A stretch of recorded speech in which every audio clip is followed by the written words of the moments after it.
Usually, when you think about the power of the American presidency, there's this expectation of a really slow, predictable rhythm. Yeah, exactly. Like steering a massive ocean liner or something. Right. You turn the wheel, you fight against the current, and maybe, I don't know, 20 miles down the coast, the ship finally starts to actually change a Yeah, direction. because the whole system was literally built on that. Checks, balances, endless committee friction. Exactly. But then you sit down with this massive stack of official documents that came out of the White House over just like a few days in April 2026. And that whole ocean liner metaphor just completely falls apart. It totally falls apart. We aren't looking at slow, deliberate steering here, Al.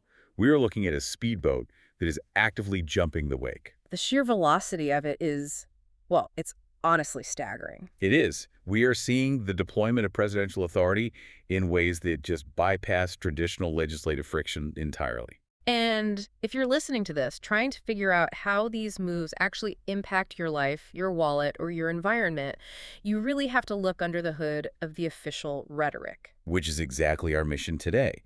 We're going to decode these executive orders, the press releases, all these memorandums, to see what they actually mean for you, the regular American. Right, because the language in these official press releases is designed to sell a specific narrative. Our job is to focus on the actual mechanics. The effects versus the intent, basically. Exactly. When a new policy drops, the critical question isn't just what it claims to do, but how it functions in reality. Like, who is the mechanism truly benefiting? Right. Are we looking at a genuine public benefit or maybe a quiet windfall for a specific wealthy corporation? Or even a fundamental restructuring of how the branches of government interact with one another. But before we jump in, we really need to set some ground rules for you listening, because we are dealing with some highly politically charged text here. We really are. These sources contain language that actively attacks the political left, previous administrations, specific judges.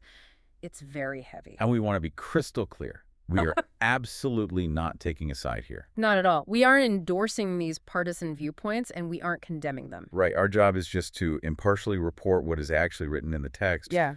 And analyze the mechanics of the policies. No politics, just policy mechanics. Exactly.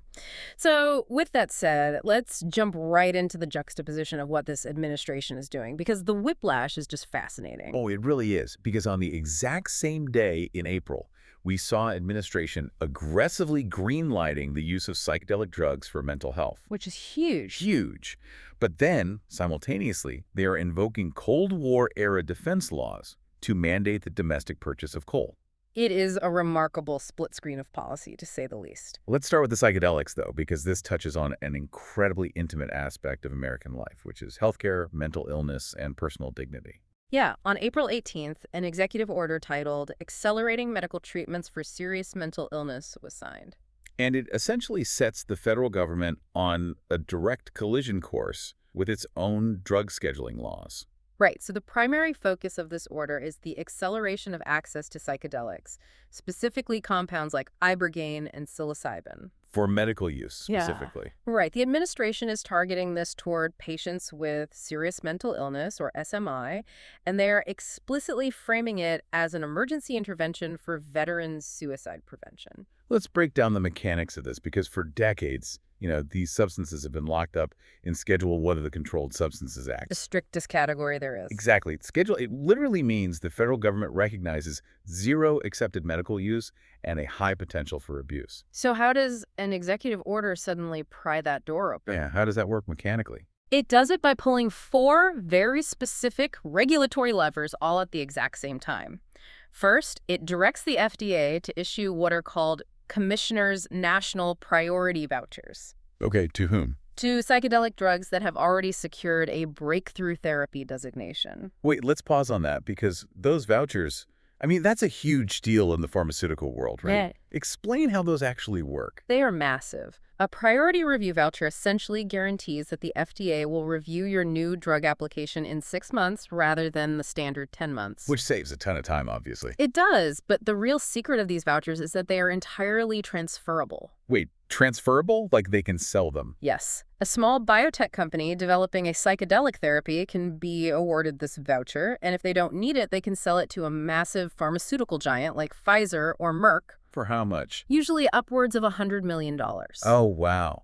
So By directing the FDA to hand these out for psychedelics, the White House isn't just speeding up research. No, not at all. They're instantly creating this highly lucrative secondary market for these specific biotech firms. Exactly. It is a massive injection of capital potential. Okay, so that's the first lever. What's the second? The second lever is opening access via the Right to Try Act. Right, I remember that from a few years ago. Yeah, it's a law from 2018 that allows terminally ill patients to access experimental treatments that have passed phase 1 safety trials, even if they haven't been fully approved yet. So they're expanding that. Yes, this order aggressively expands the interpretation of right to try to include severe mental illness.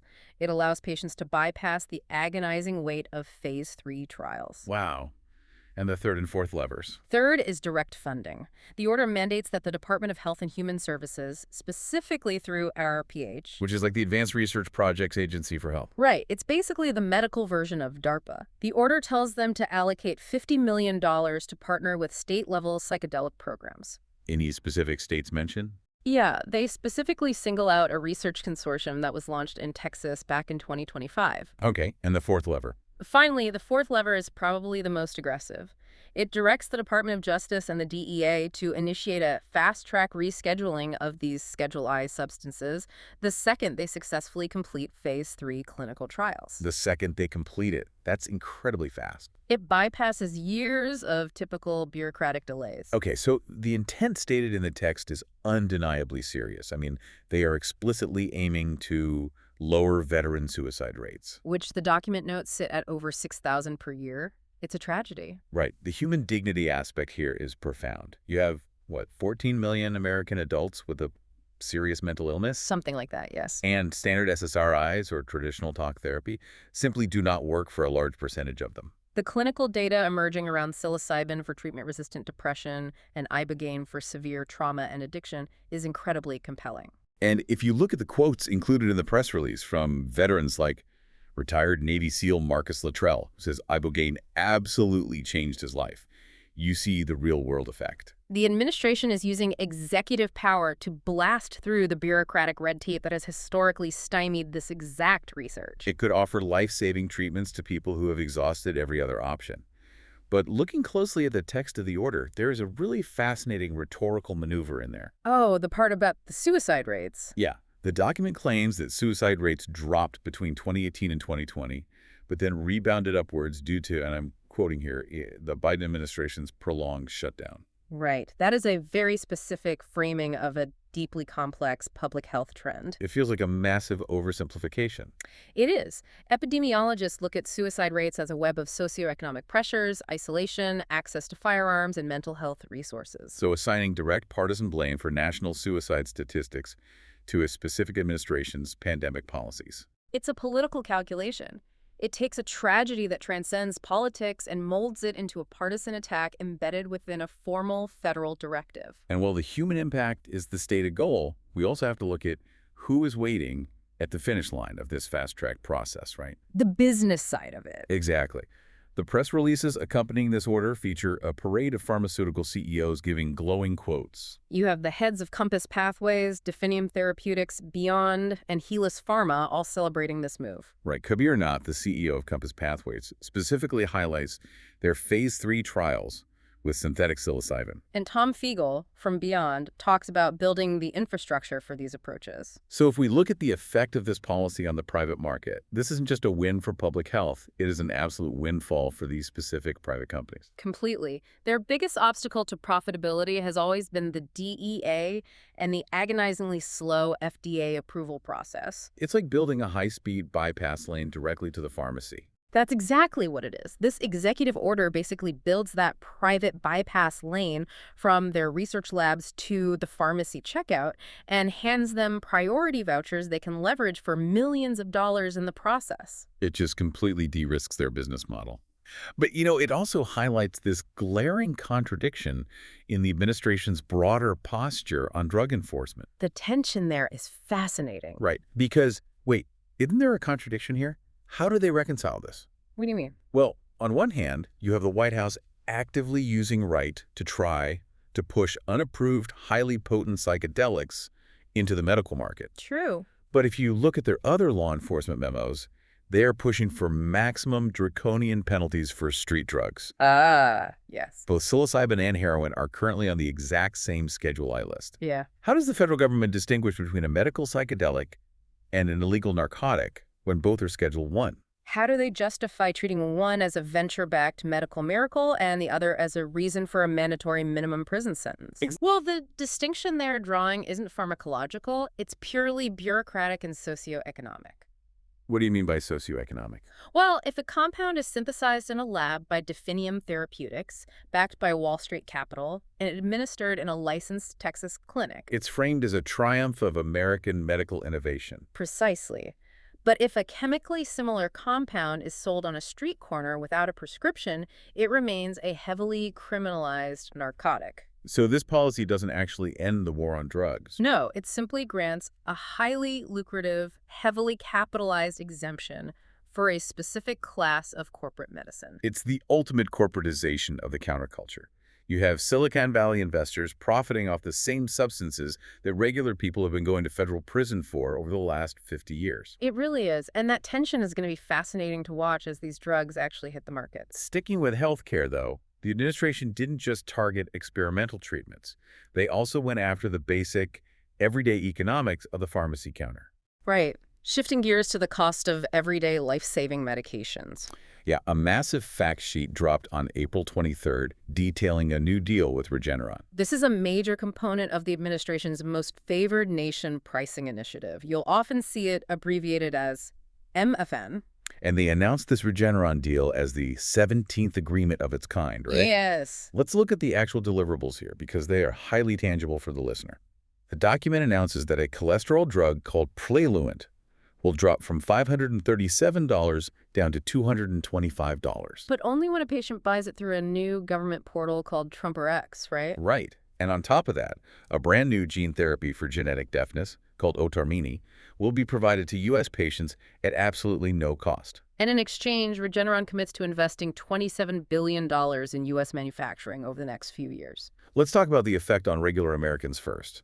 For a family dealing with high cholesterol, a $300 monthly savings is massive. It really is. And gene therapies are notoriously some of the most expensive medical treatments in the history of the world. Oh yeah, they often run into the millions of dollars per patient. Exactly. So providing otarmeni for free completely transforms the lives of families dealing with genetic deafness who could never otherwise afford it. It's a huge win for their dignity and health. Absolutely. But let's dig into the mechanics of this MFN concept. Bypassing the FDA for experimental drugs is one thing, but how is the executive branch dictating the price of an existing retail drug? Well, the most favored nation model is based on an international pricing disparity. For decades, the United States has effectively subsidized the global pharmaceutical industry. How so? Because countries in Europe and nations like Canada have single-payer healthcare systems. Their governments negotiate strict price caps with pharma companies. So if a company wants to sell in France, they have to sell at the price France dictates. Right. And because the U.S. has a fragmented private insurance market, we don't have that collective bargaining power. So the companies make up their profit margins by charging Americans exorbitant prices. So what does the MFN policy actually do about that? It essentially says to the pharmaceutical companies, if you want to participate in Medicare or federal programs, you must offer the United States the lowest price that you offer to any other developed nation. Which is incredibly interesting to me because imposing price controls on private corporate profits is traditionally a textbook left-wing progressive policy. It absolutely is. But look at how the administration frames it in this press release. They state, the agreement ensures foreign nations can no longer use price controls to free-ride on American innovation. It's a brilliant piece of political jujitsu. It really is. They are taking a massive domestic regulatory intervention, literally dictating the price of a private commodity and dressing it up in the language of America First economic nationalism. Right, they aren't framing it as punishing corporate greed at all. No, they are framing it as a trade war victory against Europe and Canada. They are punishing foreign free riders. It's just wild. But wait, let me push back on this retail analogy for a second. Regeneron isn't a charity. Definitely not. They are a publicly traded corporation with shareholders. They are taking a massive haircut on their cholesterol medication and giving away a proprietary gene therapy for free, What is the mechanism that makes this worth it for them? You have to look at the concessions buried in the agreement. First, the document casually mentions that otarmeni, that gene therapy we talked about, was approved on an unprecedented timeline. Let me guess. Because Regeneron was granted those very same FDA priority vouchers we just discussed. Exactly. But the real financial mechanism is in the tax language. The agreement allows Regeneron to, quote, repatriate increased foreign revenue on existing products. Okay, unpack that for me. Right. What does repatriating foreign revenue actually mean in this context? Well, many massive American corporations, particularly in pharma and tech, hold their intellectual property in offshore subsidiaries. In countries with lower corporate tax rates, right? Right. So the profits generated from global sales just sit in offshore bank accounts because bringing that cash back to the United States, repatriating it, would subject it to the standard U.S. corporate tax rate, taking a massive bite out of their capital. So how does an executive agreement change that? I mean, only Congress can rewrite the tax code. You are absolutely right. The president cannot unilaterally rewrite the statutory tax rate. So how are they doing it? The executive branch, through the Treasury Department and the IRS, has immense discretion over how tax penalties are enforced, how specific foreign revenues are classified, and how safe harbor provisions are applied. Ah, I see. By tying this to a $27 billion pledge in domestic manufacturing, the administration is likely using executive authority to grant Regeneron highly favorable regulatory treatment. Like deferred tax agreements. Yes, or exemptions on the penalties usually associated with bringing that offshore cash back into the U.S. economy. So the trade-off is really clear. It's like the government is forcing the pharma companies to price match the store across the street in Europe. But in exchange, the government is giving them a massive tax break and a fast pass at the checkout lane. That is a perfect analogy. The consumer gets a genuinely cheaper product at the pharmacy counter, which is great. But in exchange, the corporation gets a fast pass through the FDA for its future blockbuster drugs and a highly customized, multi-billion-dollar tax deferral engineered by the executive branch. The headline is the $225 cholesterol drug. The reality is a structural reorganization of Regeneron's global tax liability. And this brings us to a really crucial theme across these documents. In healthcare, we are seeing the executive branch use its power to offer massive carrots to corporations to achieve policy goals. But when we look at the next document, we see how they use that exact same executive authority as a shield against the judicial system. Which takes us out of the pharmacy and into the airspace over the American West. Yeah, because on April 20th, the president signed a presidential determination concerning the United States Air Force. Right. The memo officially exempts the Air Force's jet fighter training operations in Idaho, Oregon, and Nevada from the strictures of the Clean Water Act. And this exemption is granted for 1 full year, from April 2026 to April 2027. Let's set the context here, because this isn't just a random rollback of environmental regulations. It's very targeted. The memo explicitly cites a specific active piece of litigation, Oregon Natural Desert Association v. Mink. For a little background for the listener, the Oregon Natural Desert Association, along with some other citizen groups, sued the military. They were alleging that the chemicals, the runoff, and the operational byproducts from these massive fighter training exercises were polluting local watersheds. Essentially violating the Clean Water Act. Right. Now, the administration's stated intent in the fact sheet is all about military readiness, lethality, and global deterrence. They argue that excessive environmental regulation threatens the operational effectiveness of the Air Force. Exactly, and that pilots cannot be bogged down by unnecessary obstacles when they need to be training for near-peer conflicts. So the president is invoking a specific mechanism here to stop this lawsuit, right? Yes, Section 313 of the Federal Water Pollution Control Act.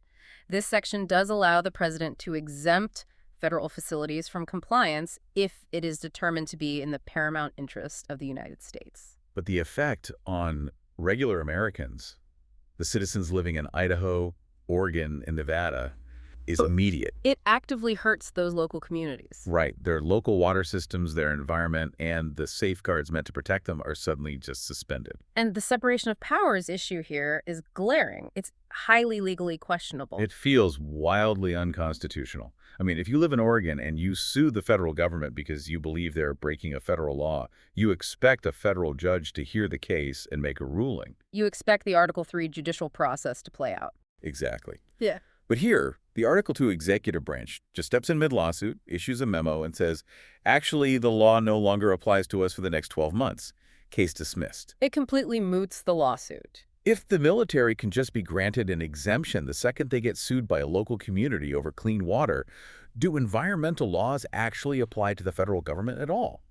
That's the big question. It feels like playing a board game where one player can just rewrite the rules when they start losing. It is a profound stress test of the legal system. The executive branch is arguing that national security supersedes domestic environmental compliance. But the environmental groups will probably argue that Section 313 was meant for acute, unforeseen national emergencies, right? Exactly. Not as a get-out-of-jail-free card for standard ongoing military training just because the Air Force doesn't want to pay for environmental mitigation. And the administration isn't just flexing its regulatory muscle here, they're flexing their rhetorical muscle as well. Oh, the name change. Yes.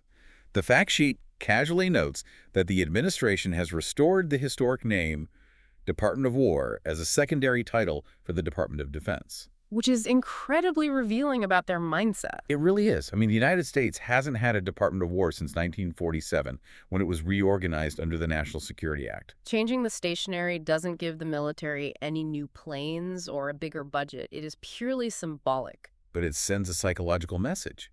Defense implies a reactionary posture, right? It implies protecting the homeland. Whereas war is an active, aggressive posture. It perfectly pairs with the action of bypassing the Clean Water Act. The administration is basically signaling, we are on a war footing and peacetime regulations no longer apply. And that concept that peacetime regulations no longer apply is the exact bridge to arguably the most consequential documents in this entire April release. Which brings us to the Defense Production Act. We are shifting from a single regional exemption from military training to a sweeping nationwide economic intervention. Right. On that same day, April 20th, the president signed 5 separate presidential determinations invoking the Defense Production Act of 1950. The DPA. This is where the speedboat truly jumps the wake. It really is. These 5 memos cover almost the entire domestic energy sector. Let's list them out. Coal supply chains and baseload power, domestic petroleum production and refining, natural gas and LNG capacity, grid infrastructure, and large-scale energy infrastructure. And they are all based on a previously issued executive order, EO 14156, which officially declared a national energy emergency. To understand the magnitude of this, for our listeners, we need to understand what the Defense Production Act actually is. Right. It was passed in 1950 at the start of the Korean War. Congress gave President Truman the authority to force private industries to prioritize government contracts and allocate materials for the war effort. The most famous recent example was during the early days of the COVID-19 pandemic, right? When the government used the DPA to force automotive companies to manufacture ventilators. Exactly. It was designed for acute crises. We need a physical good right now to save lives or win a war, so the government commands the private sector to build it. But these new memos do something fundamentally different. They explicitly waive the standard requirements of the DPA, specifically Section 303, Parts A1 through A6. And let's dive into those sections, because waiving them is the entire ballgame here. Section 303 is the financial engine of the DPA. How does it normally work? Normally, under the law, if the president wants to use government funds to guarantee loans, subsidize an industry, or make direct purchase commitments, there are strict hurdles. Like proving it's necessary. Yes, the government has to prove that the material is absolutely essential for national defense, that it cannot be obtained by any other means, and usually there is a cap on how much money can be spent without going back to Congress for approval. But these memos waive all of those requirements. Why? What is the administration's justification for sidestepping all these rules? Well, the documents claim a two-front threat to national security. First, they argue that hostile foreign actors have weaponized global energy markets, making the U.S. vulnerable to supply chain disruptions. Okay, a second. Second, and this is the fascinating modern twist, they cite the surging massive energy demands of emerging technologies like artificial intelligence. AI data centers. Right. The argument is that AI data centers require so much baseload power that the U.S. grid is on the verge of failure. And without massive immediate expansion of coal, oil, and natural gas, the military and the digital economy will literally collapse. So because of hostile actors and AI energy demands, the president waves a magic wand over Section 303. What happens next? What does this actually allow the government to do?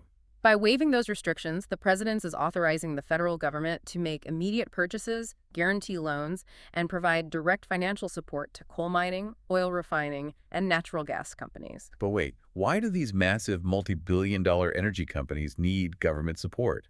Aren't they highly profitable already? Look at the exact phrasing the president uses in the memos. He justifies the intervention by stating that United States industry cannot provide these energy capabilities in a timely manner due to, quote, financing constraints, financing risks, and market barriers. Hold on, let me translate that. When they say financing constraints, they are talking about Wall Street, aren't they? Yes, they're talking about private capital markets. Because over the last decade, major banks, institutional investors, and private equity firms have increasingly looked at long-term fossil fuel infrastructure, like a new coal terminal or a massive oil refinery, and decided they're just bad investments. Exactly. Whether it's due to ESG, environmental, social, and governance goals, or simply the economic reality that renewable energy is getting cheaper and global regulations are tightening, the free market is speaking. The free market is deciding that a coal plant built today might become a stranded, unprofitable asset in 15 years. Private banks are refusing to lend these companies the money to build them. Wow, so let me get this straight. If a private coal company goes to a private bank and asks for a $1 billion loan to build a new facility, and the free market looks at the math and says, no, that's too risky, we won't fund it, the president is just stepping in. Stepping in, declaring a national emergency, and using the Defense Production Act to have the American taxpayer write the check instead. That is the precise mechanism. By waiving Section 303, the government stepped in to act as the financier, the loan guarantor, and the buyer of last resort. It completely overrides the constraints of private capital markets. I mean, if we look at the effect of this, how is that not just a backdoor bailout for the fossil fuel industry disguised as national security? It's a massive financial windfall for them. It completely socializes the risk for these energy companies while allowing them to privatize the long-term profits. That is the primary economic criticism, yes. But it also presents an incredible ideological contradiction. Oh, because the people drafting these memos are generally staunch advocates of free market capitalism. Exactly. The foundational premise of free market conservatism is that the government should not be picking winners and losers in the economy. The market should dictate where capital flows based on efficiency and demand. But here, they're using the language of resilience and national defense readiness to justify massive state intervention in private markets. They are using emergency powers to override the verdict of the free market because the market isn't funding their preferred industries. And the constitutional implications are massive, right? Huge. You are taking a 1950s wartime statute designed to build tanks and ammunition and stretching it to guarantee the profits of commercial coal and LNG companies. It's an unprecedented expansion of what constitutes a national emergency. The administration is fundamentally redefining the role of the executive branch in the domestic economy. If Congress refuses to pass a subsidy for fossil fuels and Wall Street refuses to finance them, the president simply declares an emergency and reallocates defense funds to do it unilaterally. So the government is aggressively pumping taxpayer money and regulatory exemptions into the energy sector. Let's look at how the broader private economy is reacting to all this. Yeah, let's look at the manufacturing side. There is a press release titled Trump Effect. American manufacturing is roaring back. The document paints a picture of a booming industrial base. It claims American manufacturing has hit a 4-year high. What are they citing to support that? To support this, it cites the Institute for Supply Management, or ISM Index, noting expanding new orders, increased production, and the first positive manufacturing job growth in 3 years. And they list some staggering numbers to back it up. Yeah. Major corporations are pledging massive capital expenditures. Apple is committing $600 billion. Unbelievable numbers. NVIDIA is pledging $500 billion to produce AI chips domestically.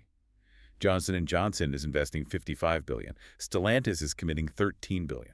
And the press release includes highly enthusiastic quotes from the CEOs of U.S. Steel, Steel Dynamics, and Cleveland-Cliffs, all praising the administration's aggressive enforcement of tariffs on foreign steel.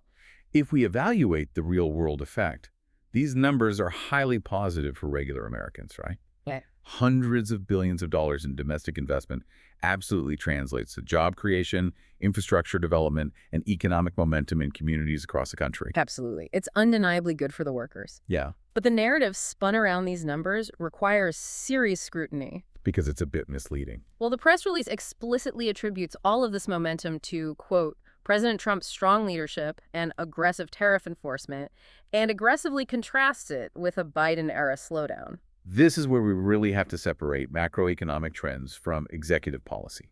Take the massive numbers from Apple and NVIDIA. $1.1 trillion combined. Right. That money is being deployed to build out the domestic infrastructure for artificial intelligence data centers, specialized chip manufacturing, advanced cooling systems. Which is a global trend. Exactly. The AI boom is a global structural technological shift. It is fundamentally rewriting global capital allocation. Every major tech company on the planet is in an arms race to secure computing power.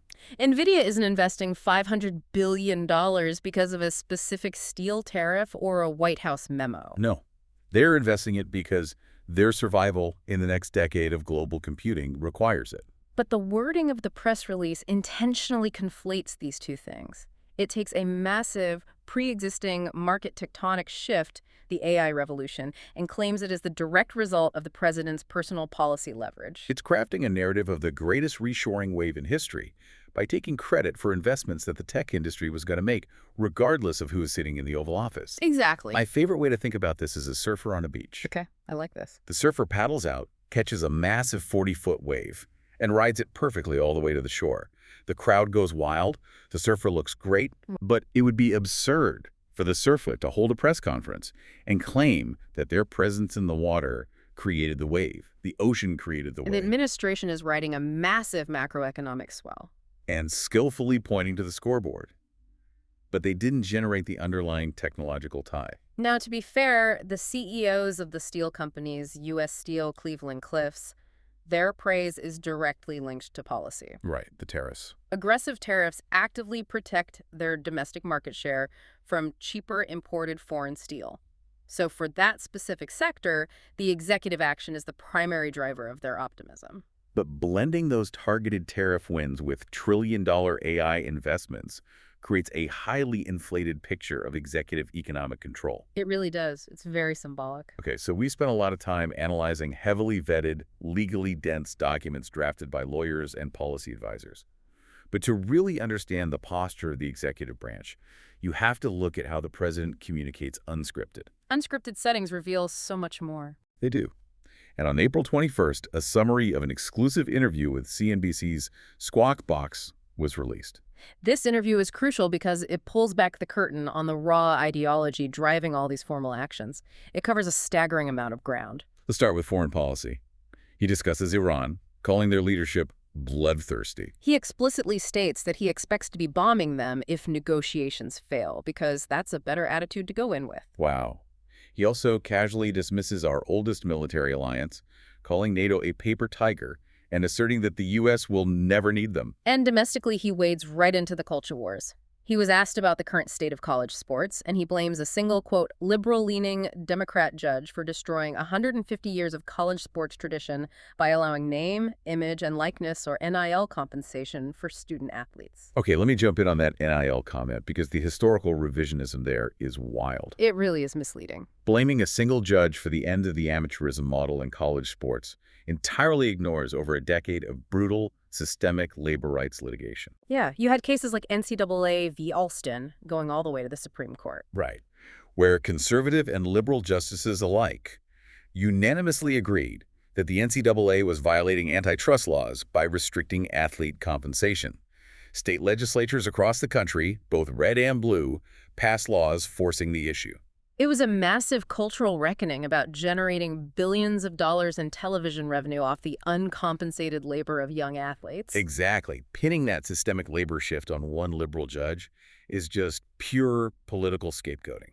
It's a recurring theme in the rhetoric, taking complex systemic shifts, whether it's suicide rates, AI capital expenditures, or college sports labor laws, and reducing them to single points of partisan blame or presidential credit. But the most revealing part of the interview, for me, was his discussion on the economy. He praises his nominee for the Federal Reserve, Kevin Warsh. He states his opposition to airline mergers like Spirit and United. And then he drops this massive contradiction. Yes. He asserts that the United States should have the lowest interest rate in the world, but in the same breath acknowledges that he favors rate rises to stop inflation. That paradox right there is the core tension of modern economic policy.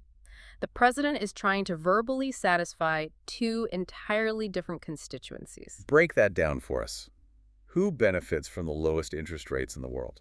the wealthy, large corporations, and Wall Street. When interest rates are near zero, money is cheap. Corporations can borrow billions to buy back their own stock, driving up the stock market. Real estate investors can leverage cheap debt to buy up property. Right. It artificially inflates asset prices. The president loves low interest rates because they create a booming stock market, which he uses as a primary metric for his success. But what is the consequence of that cheap money? Inflation. When there is too much cheap money flooding the system, the price of goods goes up. And who does inflation hurt the most? Working class. Exactly. A surging stock market means nothing if your rent and your grocery bill increase by 20%. The traditional mechanism to kill inflation is to raise interest rates, making money more expensive and cooling the economy down. So the rhetoric in the interview tries to have it both ways. He's promising the sugar high of cheap money for Wall Street, while claiming to be fighting the inflation that the cheap money inevitably causes for Main Street. Exactly. It's economically impossible to do both simultaneously. When you take a step back and look at this entire stack of April documents together, the psychedelics, the Regeneron deal, the military water exemptions, the massive DPA fossil fuel bailouts, and this CNBC interview, what is the central through line here? The central through line is the centralization of power in the executive branch, driven by a narrative of extreme vulnerability that completely contradicts the administration's public posture. That is exactly what struck me. Look at the CNBC interview. On television, the president projects absolute independent invincibility. Right. He says, we don't need allies. NATO is a paper tiger. We can bomb Iran on a whim. The outward projection is that America is an untouchable fortress. But look at the legal mechanisms he is quietly signing behind closed doors. Yeah.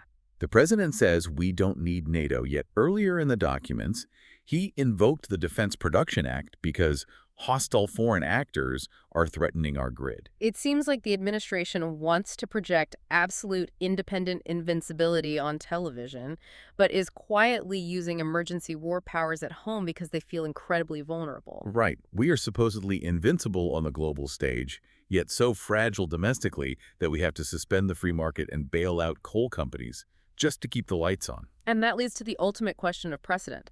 We started this conversation talking about the ocean liner versus the speedboat. The founders designed the government to be an ocean liner precisely to prevent rapid unilateral shifts in policy. And this administration has successfully bolted a massive outboard motor onto the hull. They really have. They're using tools like national priority vouchers to enrich specific pharmaceutical companies in exchange for lower prices. They're using environmental exemptions to shield the military from citizen lawsuits. And most importantly, they are stretching the definition of a national emergency to its absolute breaking point under the DPA. To bypass the constraints of private capital markets and fund their preferred industries. The effects on regular Americans are undeniably mixed. If you need a cholesterol drug, or if you are a veteran struggling with severe trauma who finally gets access to psilocybin, you are experiencing a direct, tangible benefit from this executive action. But if you live downstream from an Air Force base in Oregon, or if you are a taxpayer whose money is now guaranteeing the loans for a coal plant that Wall Street refused to touch, you are bearing the quiet structural costs of these policies. Which leaves us with a final thought on the mechanics of power. Executive authority is a ratchet. It only ever turns one way. When a president aggressively uses emergency war powers to bypass Congress and the free market for everyday things like coal and natural gas, a precedent is permanently set. Think about the next administration. What happens when a president from the opposite political party takes office? They're going to inherit this newly defined, incredibly broad interpretation of the Defense Production Act. Will they look at this precedent and decide to declare a climate emergency? Will they use these exact same emergency powers for their preferred industries, like solar panels or electric vehicles? Has the definition of a national emergency been permanently redefined to mean anything the current president wants to fund? Once you prove that the ship of state can be driven like a speedboat and that national emergency simply means anything the president wants to fund but can't pass through the legislature, it is almost impossible to convince the next captain to give up the throttle.